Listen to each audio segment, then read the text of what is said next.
recall you're working on a new project. What is it? I'm writing another Chronicle of Cyric. And what's unique about Chronicles of Cyric when you compare it to your other series? It's a fantasy whodunit, a murder mystery.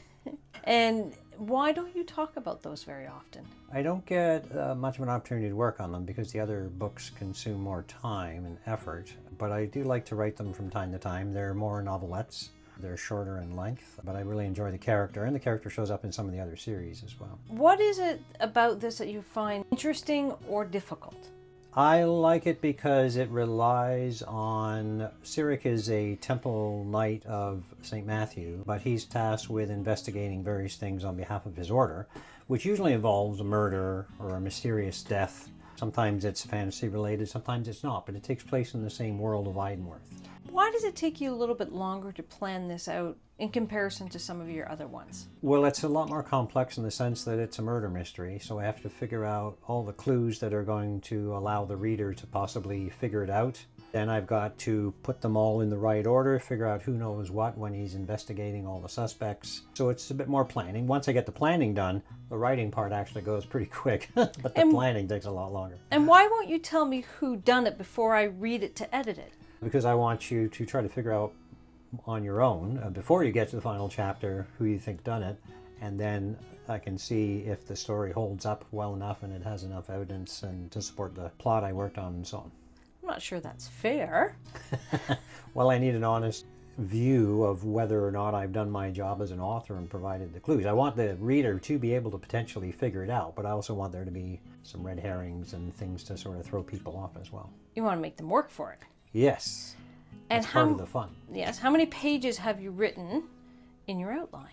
'Cause that's what it is right there. Spoilers! There's 14 chapters, so it will be about 40,000 words. And how many pages is your outline now? 11, but I've got more details to put in there. So how many days have you worked on this outline? The original outline is based on a role-playing session I played quite some time ago. It wasn't with Cyric, it was with player characters, so I had to adapt place names, but the overall plot is very similar. What I've done is I've trimmed down the list of suspects, so it's a little easier for the reader. There's only really 5 suspects to worry about.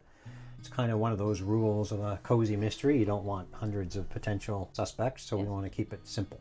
Isn't it based on my character Phoebe from a gaming session 15 years ago? Yes, so Phoebe is not in this one, but her role is played by another Temple Knight and not Cyric, and it may have something to do with another Cyric story, as well as a character that's a... You mean a previous Cyric story? Yes, and also a crossover character that appears in other series as well, but that's all I'm going to say. Is Cyric the only character... Sorry, dog. Only character so far that has appeared in all 4 series? No. Which other character's been in all 4 series?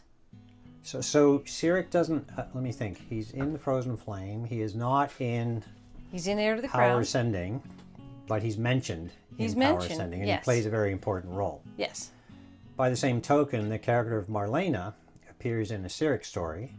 She's not the one, by the way, that's in this one. Okay. She also appears in Power Ascending, and she appears in Heir to the Crown. Oh, so the 2 of them. Yeah.